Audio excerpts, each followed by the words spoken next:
Vamos a empezar a hablar de la cultura. Me parece que ya yo dije algunas cosas de la cultura, como por ejemplo de dónde viene la palabra, ¿sí o no? Viene de un verbo latino. Voy a decirles unas cositas del verbo latino porque así saben algunas cosas de lengua y cosas por el estilo. El verbo latino, de donde viene cultura, es un verbo que dice colere. En latín no hay acentos, pero esto se pronuncia colere.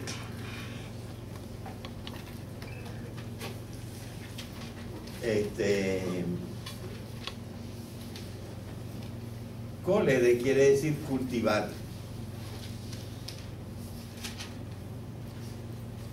Son significados auxiliares como cuidar, porque uno cultiva para cuidar que algo se desarrolle, que crezca, ¿verdad? Así que puede decir también cuidar, ocuparse de.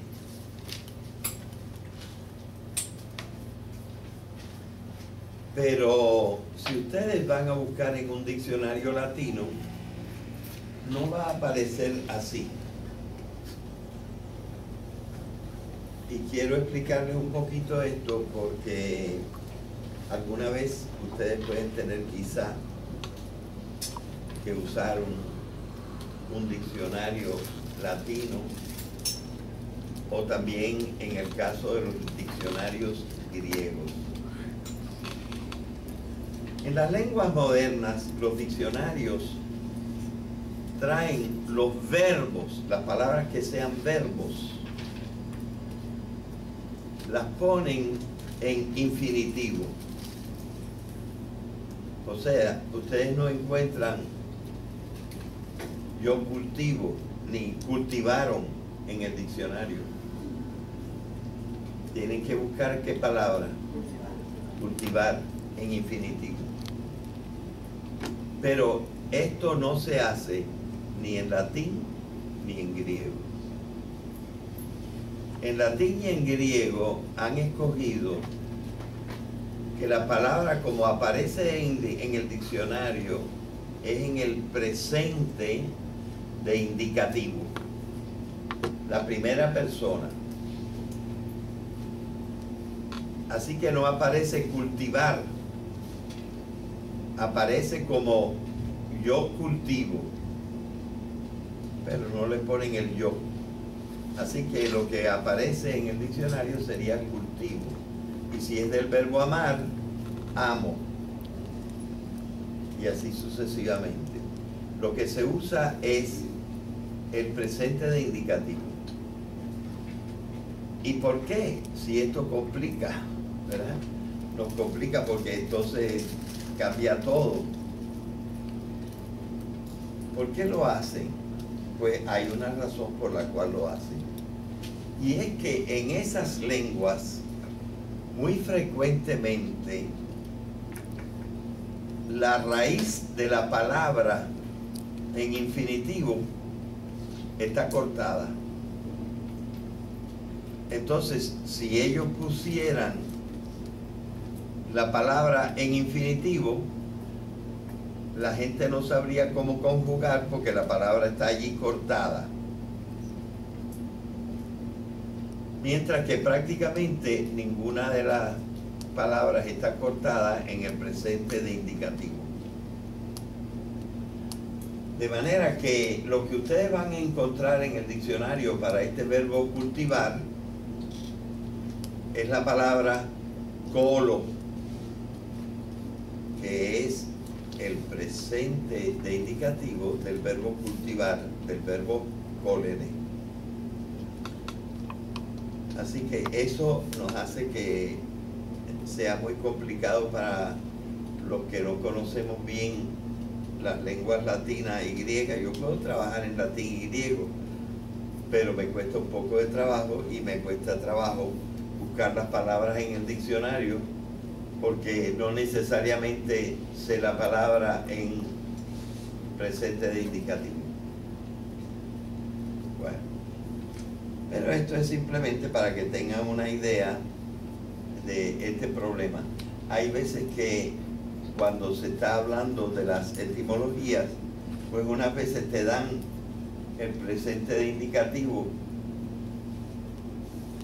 y otras veces te dan el infinitivo. Te lo dan como en el diccionario o te lo dan como lo espera el de la lengua castellana o moderna. Bien. Así que tenemos el verbo cultivar. ¿Y qué es lo que se cultiva? Pues lo que se cultiva es el comportamiento del hombre.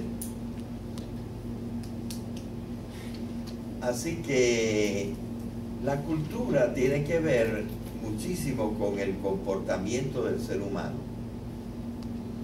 Aunque todos los seres humanos tienen la misma naturaleza, no todos los seres humanos obran en muchísimos renglones de su vida de la misma manera.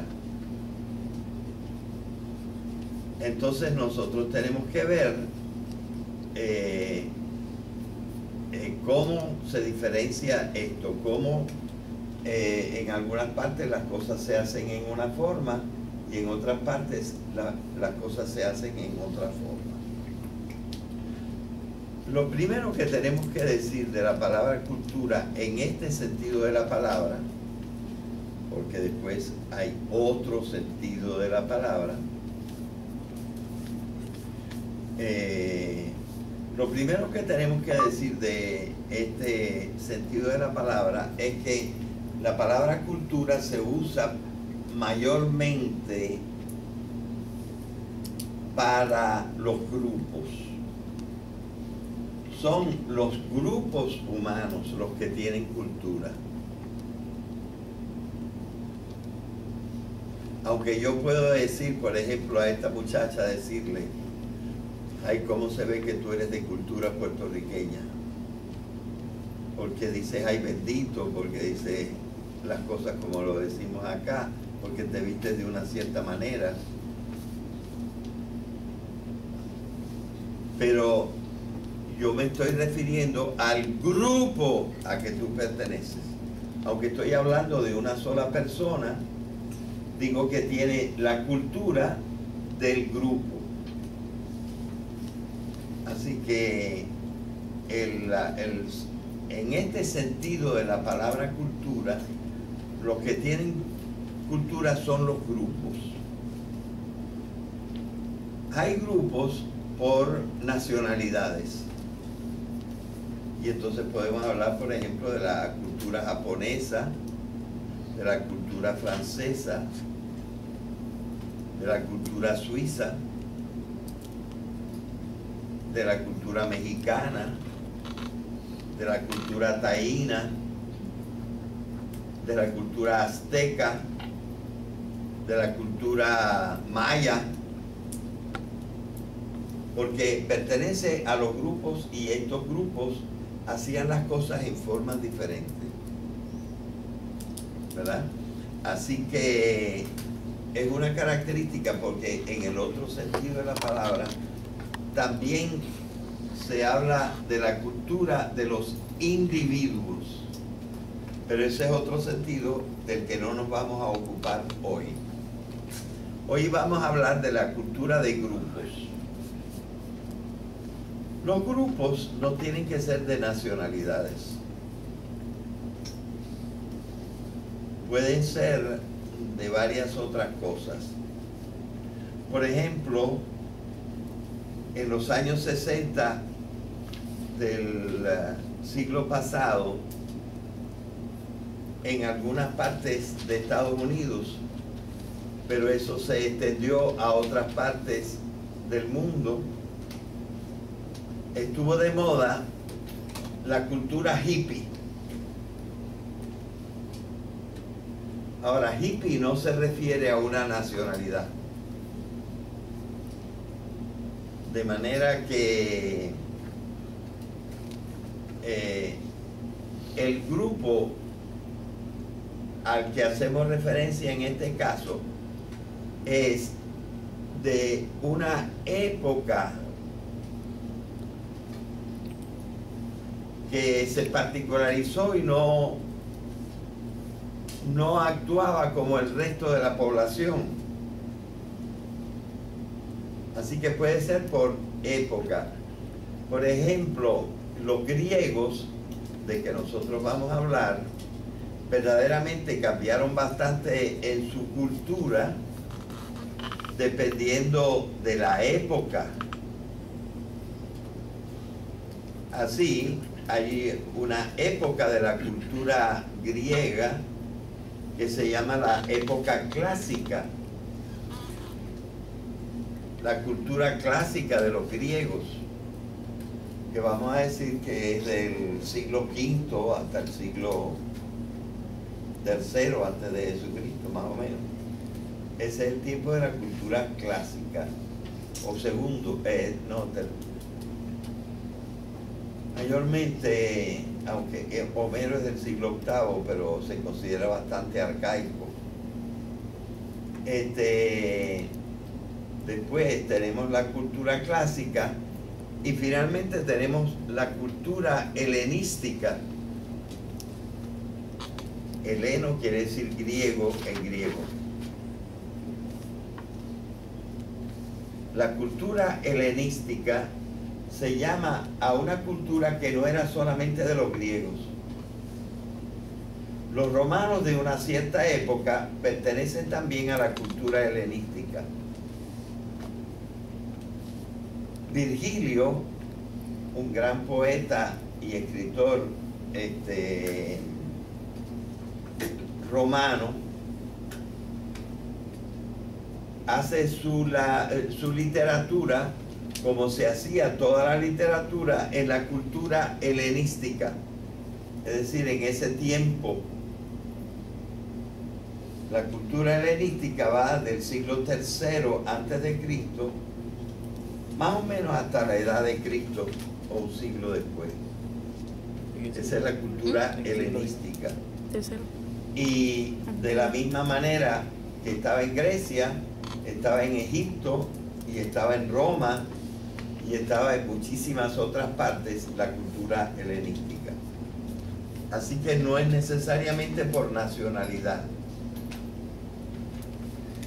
A veces es por religión. Y por ejemplo, nosotros podemos hablar de la cultura musulmana.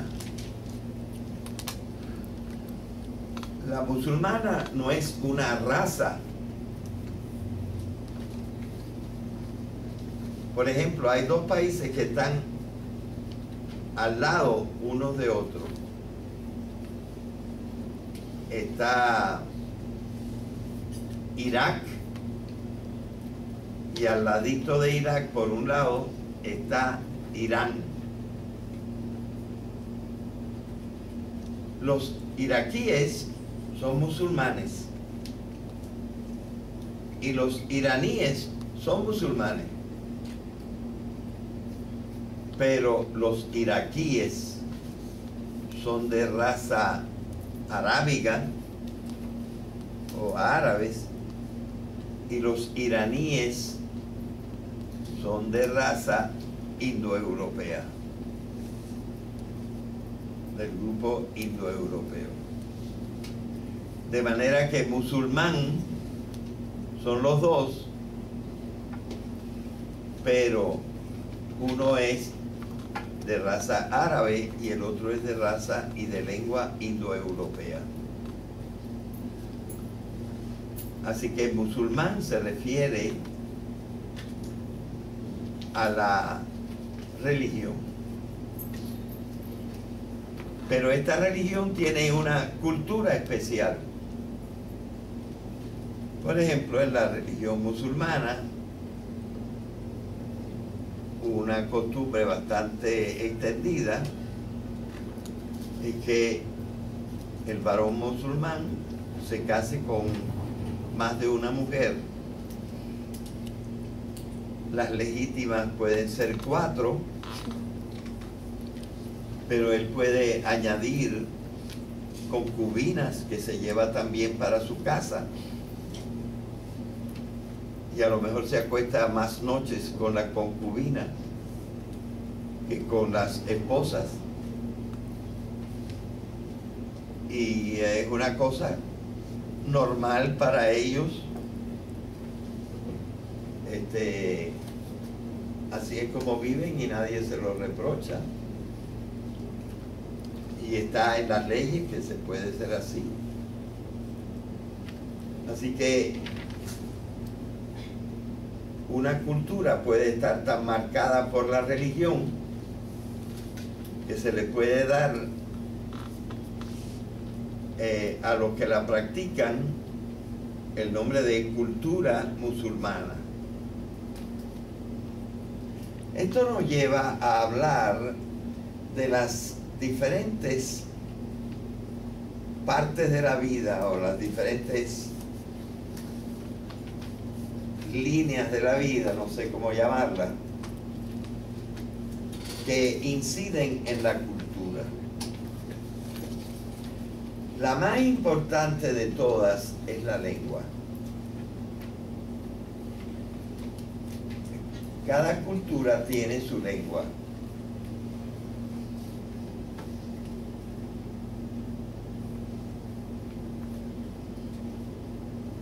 Y así nosotros hablamos de la cultura japonesa, de la cultura inglesa, pero la cultura inglesa no está nada más en Inglaterra.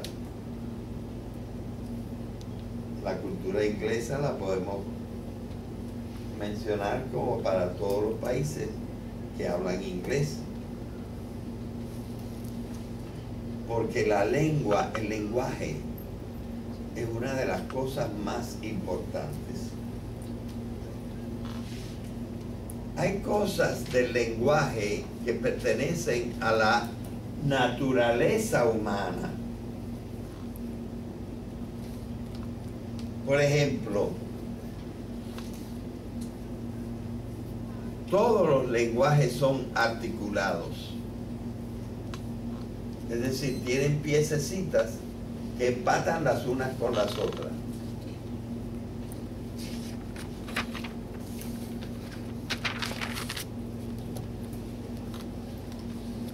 Todos los lenguajes, prácticamente todos los lenguajes, hacen las oraciones con dos partes, sujeto y predicado. Y evidentemente todos los lenguajes usan vocales y consonantes. Así que nosotros vemos que hay cosas del lenguaje que son naturales, pertenecen a la naturaleza del lenguaje.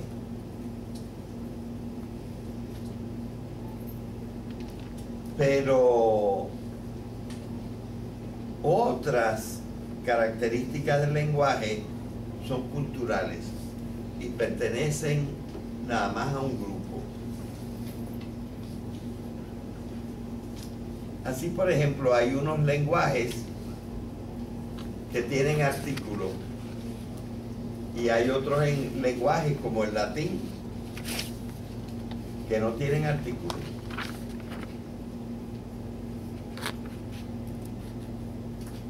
Por ejemplo, el latín no tiene artículos y el ruso tampoco. Las lenguas eslavas, toda la familia de lenguas parecidas a la rusa, no tienen artículo.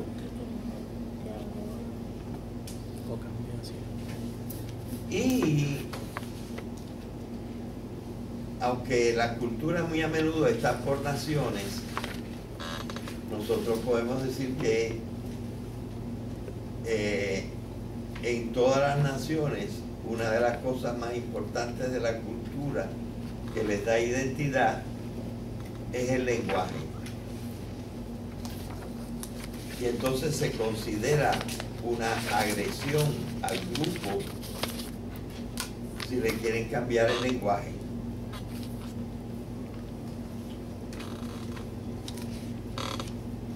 Por ejemplo, nosotros los puertorriqueños tuvimos que sufrir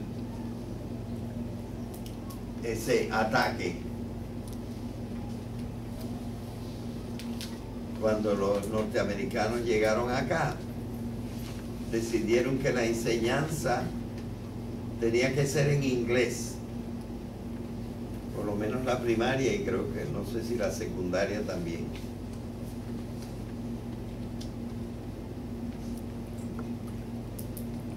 Como para americanizar a los puertorriqueños. Y por 50 años, hasta 1948, era obligatorio enseñar en inglés. Y entonces los muchachitos en el campo no entendían nada. O tenían que enseñarle las cosas tan elementales porque no entendían. En su casa ellos habían aprendido español. Y eso dificultaba la comprensión. Y los mismos maestros no sabían bien el inglés.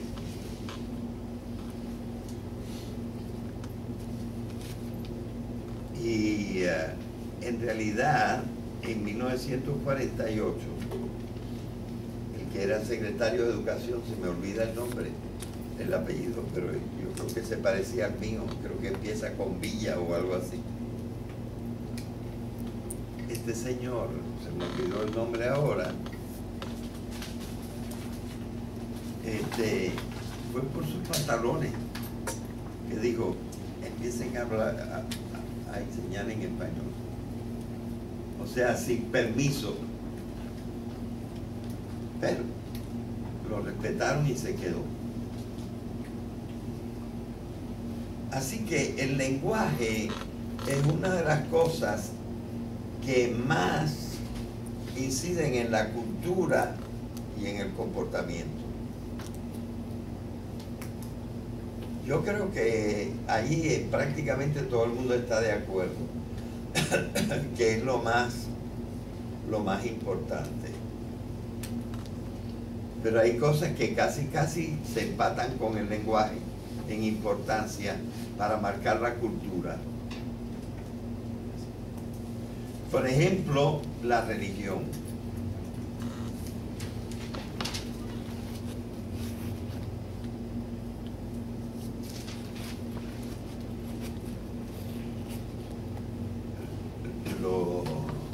Los judíos no comen carne de puerco. Creo que los musulmanes tampoco. Y los musulmanes no toman bebidas alcohólicas. Está mal visto en su cultura. Mientras que aquí, hasta en lo sagrado, usamos el vino. En la misa, en la Santa Cena. Es decir, ahí, en el comportamiento de los seres humanos, la religión incide mucho. En la vida matrimonial, la religión incide mucho. En las costumbres, por ejemplo, que no se trabaja el domingo, pues eso viene de las religiones. En la religión judía era el sábado. En otras religiones el viernes.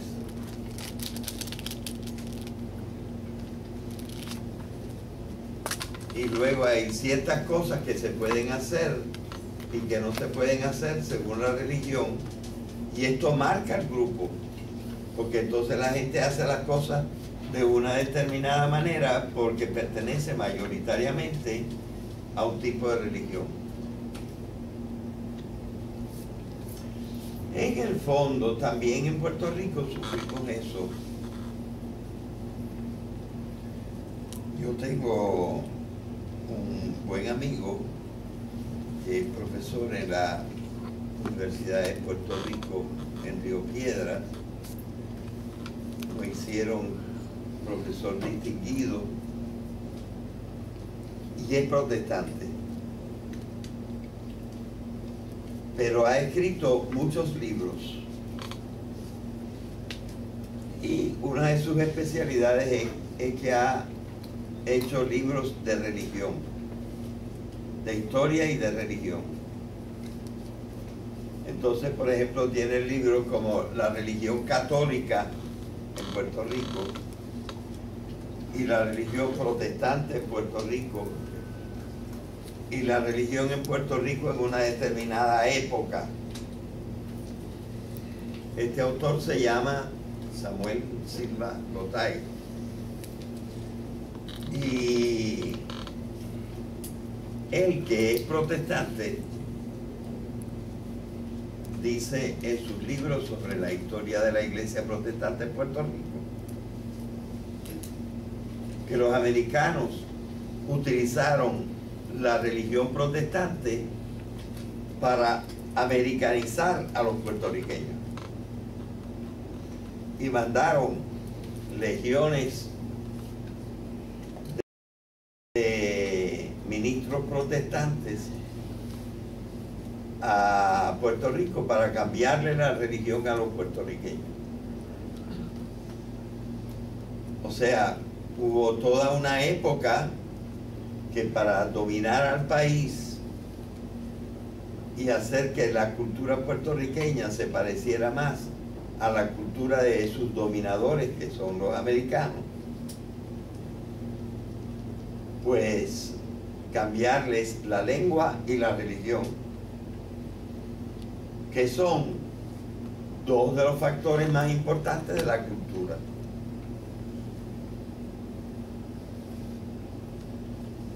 Y vemos que las religiones tienen diferentes maneras de concebir la comida, de concebir el sexo, de concebir hasta la vestimenta a veces. Hay ciertas vestimentas, por ejemplo, que incluso en ciertas religiones cristianas, pues ciertos grupos,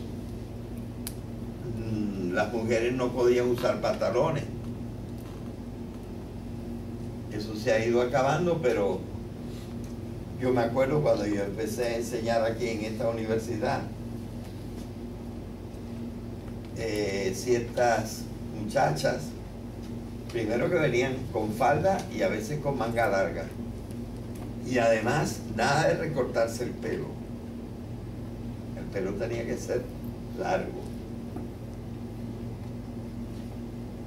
Y ya uno sabía de qué religión eran, ¿verdad?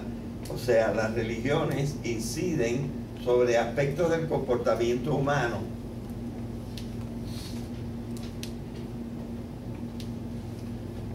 Y entonces, claro, nosotros ahora somos un pueblo de una religión bastante dividida.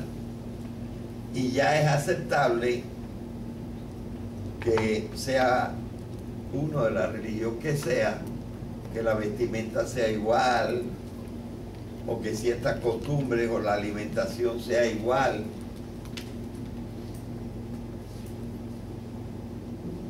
Porque esto ya es menos significativo de la cultura. Pero todavía esto influye bastante. Y estas son, yo creo, las dos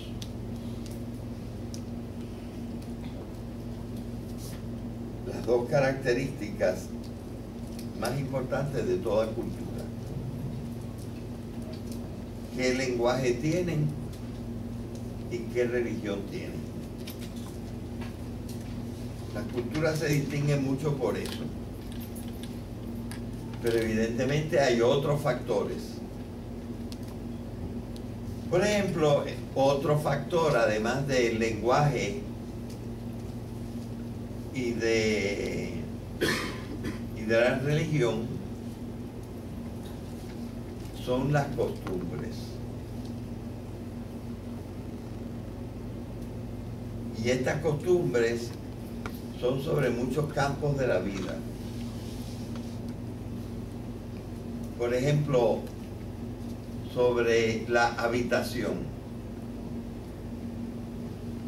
Pues las habitaciones de los taínos eran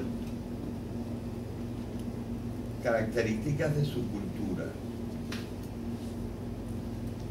No sé si lo puedo afirmar, pero probablemente los Igneri no fabricaban sus casas como los taínos. O sea que la habitación se diferenciaba según los grupos.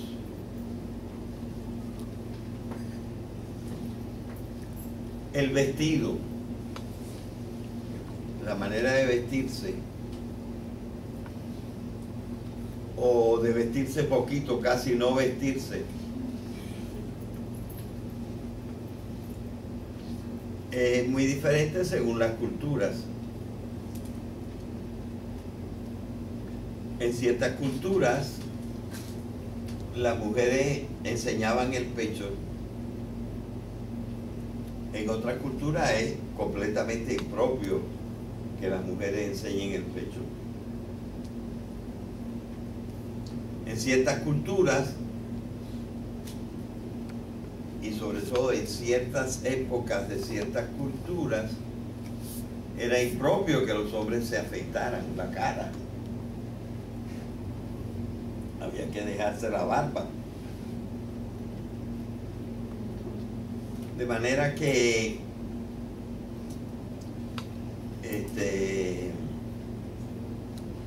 las culturas, los grupos humanos, por tiempos, por épocas, por territorios, tienen costumbres diferentes.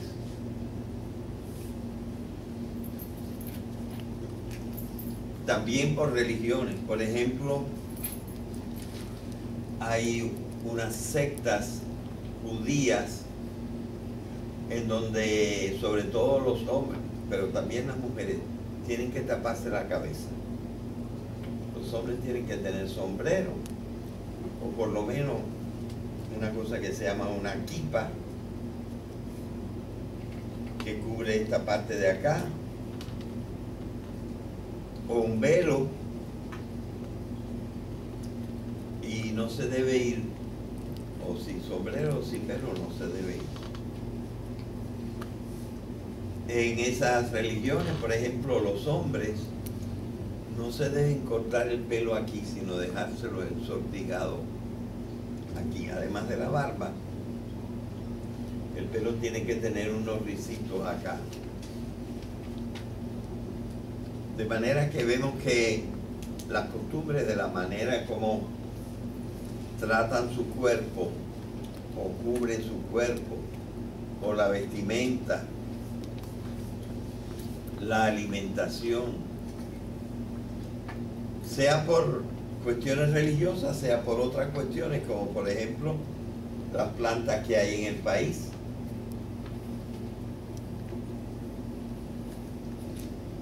Y resulta curioso, por ejemplo, darse cuenta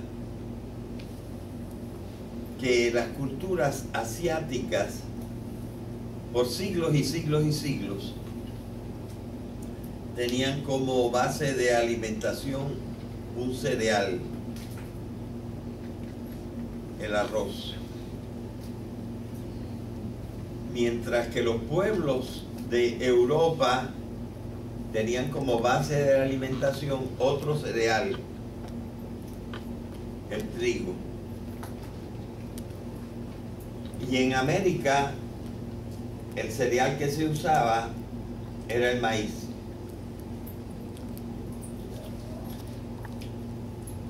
En muchas partes de Europa, el maíz se usa para los puercos, pero la gente no come maíz. Bueno, eso en el pasado. Excepto en una parte de Italia donde les encanta el maíz. la parte norte de Italia, cerca de Milán y todo eso, allí que fabrican una cosa que se llama la polenta, que es un asopado pero de maíz, ¿verdad? Así que, ¿qué plantas comen? ¿Qué animales comen si comen animales? En la otra clase me recordaba a una muchacha que los hindúes no comen vaca, no comen reses. Y otros no comen carne de cerdo. Entonces aquí se trata de cuestiones de la alimentación, así que alimentación, vivienda, vestimenta,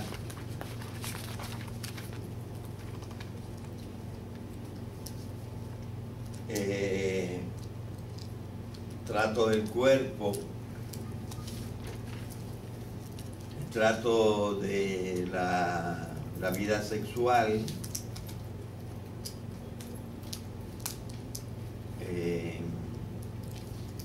pues suceden en formas diferentes. Así que ya hemos visto que tenemos el lenguaje, tenemos la religión y tenemos las costumbres que van cambiando y que son fuerzas en que unas personas le hacen presión a las otras para que se comporten de una determinada manera. Y los pueblos se caracterizan por todas esas cosas.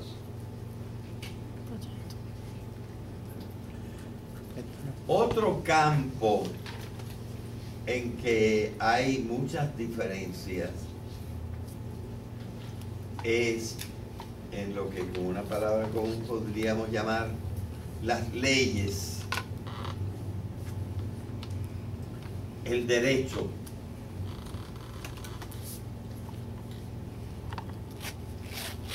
Y por lo tanto también la administración de la justicia.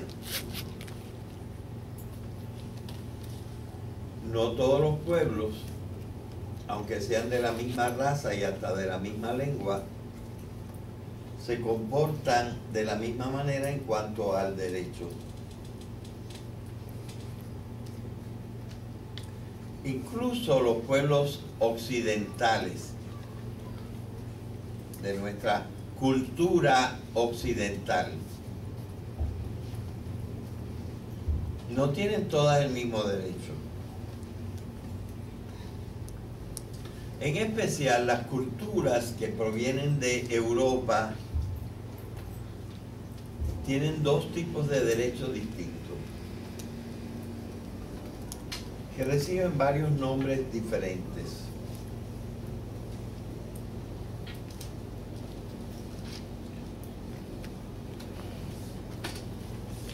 Básicamente nosotros podemos decir que hay dos grandes culturas jurídicas en nuestra cultura occidental. Una se llama el derecho civil.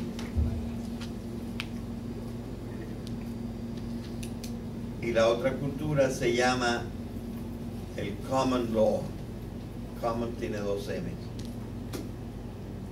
Y law se escribe L-A-W.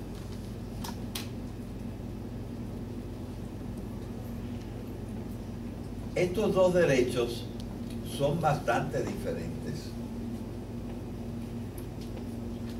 El derecho civil viene mayormente de Roma.